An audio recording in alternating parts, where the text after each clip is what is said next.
புனித காலமாம் தவக்காலத்தின் 23ஆம் நாள். இன்றைய தினத்தில் நாம் சிந்திக்கவிருப்பது, நிகழ்காலத்தில் மக்களுக்கு எந்த ஒரு பிரச்சனையாக இருந்தாலும் உடனடியாக தீர்வு கிடைத்திட வேண்டும். ஆகையால்தான் நாம் மதத்தினராக இருந்தாலும் உடனடி தீர்வை நோக்கி சென்று விடுகிறோம். இதை செய்தால் அது கிடைக்கும், அது செய்தால் இது கிடைக்கும். போலியானவைகளை நம்பி, உடனடி மாற்றத்தை நம்பி நாம் ஏமாந்து விடுகிறோம். ஆனால் கிறிஸ்துவுக்குள் பிரியமானவர்களே, இறைவனுடைய அன்பு என்பது நிரந்தரமானது. அப்படி என்றால் இந்த உலகத்தில் நாம் இறைவனை கெட்டியாக பிடித்து கொண்டால் நமக்கு பாடுகள் கிடையாதா, பிரச்சனைகள் கிடையாதா என்று கேட்டால் நிச்சயம் உண்டு. ஆனால் அதிலிருந்து நாம் மிக விரைவாக, எளிதாக எப்படி வெளிவர வேண்டும் என்பதை நமக்கு வேத வசனங்களும் ஆன்மீக கருத்துகளும் தெளிவாக விளக்குகிறது. சிறப்பாக மத்தேயு நற்செய்தி 6ஆம் அதிகாரம் 34வது வசனம் இவ்வாறாக சொல்லுகிறது: நாளைய தினத்தை குறித்து கவலைப்படாதே, நாளைய தினம் அதை குறித்து கவலைப்பட்டு கொள்ளும். அன்றன்றைக்கு உள்ள பாடுகள் அன்றன்றைக்கு போதும். அழகாக புனித அசிசியார் சொல்லுவார், மாற்ற முடிந்ததை மாற்றவும், அதற்கும் மேல் அதை ஏற்கவும் வாழும் வரம் தாரும் இறைவா. எனவே நாம் இறைவனிடத்தில் வேண்டுவது எல்லாம் அன்றன்றைக்குள்ள பாடுகளை நாம் தீர்த்து இறைவனோடு இணைந்து நடந்து, அவர் நம் குறித்து என்ன காரியத்தை வைத்திருக்கிறார், நாம் இறைவனின் மகிமைக்காக என்ன செய்ய வேண்டும் என்பதை நினைத்து வாழ்ந்து சென்றாலே போதும். இரண்டாவதாக, போலியானவைகளிலிருந்து நாம் விலகி இருக்க வேண்டும். போலியானவைகளை குறித்து நாம் உணர்ந்தும் இருக்க வேண்டும். பாம்பை போல விவேகமாக நடந்து கொள்ளுங்கள் என்று வேதம் சொல்லுகிறது, நற்செய்தி சொல்லுகிறது. ஆகையால் உடனடி தீர்வு என்பது இங்கு கிடையவே கிடையாது. ஒரு 10,000 ரூபாய் போட்டால் ஒரு மாதத்தில் 1,00,000 ஆயிரும் அப்படின்னா நாம் போட்ட முதலீடை மொத்தமாக சுட்டிட்டு போயிடுறாங்க இல்லையா இன்றைய உலகத்தில்.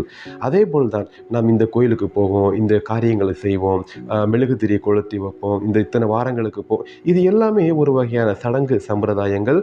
நாம் இறைவனோடு ஒன்றித்து இருக்க இவ்வகையான காரியங்கள் நமக்கு உறுதியை தர வேண்டும், விசுவாசத்தை தர வேண்டும்.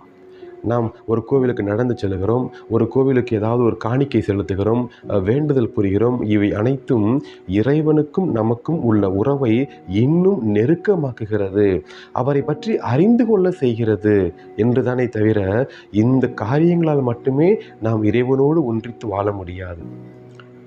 அது மட்டுமல்லாமல் சில காரியங்கள் செய்தால் மட்டும் எல்லாம் கைகூடிவிடும் என்பதும் தவறு.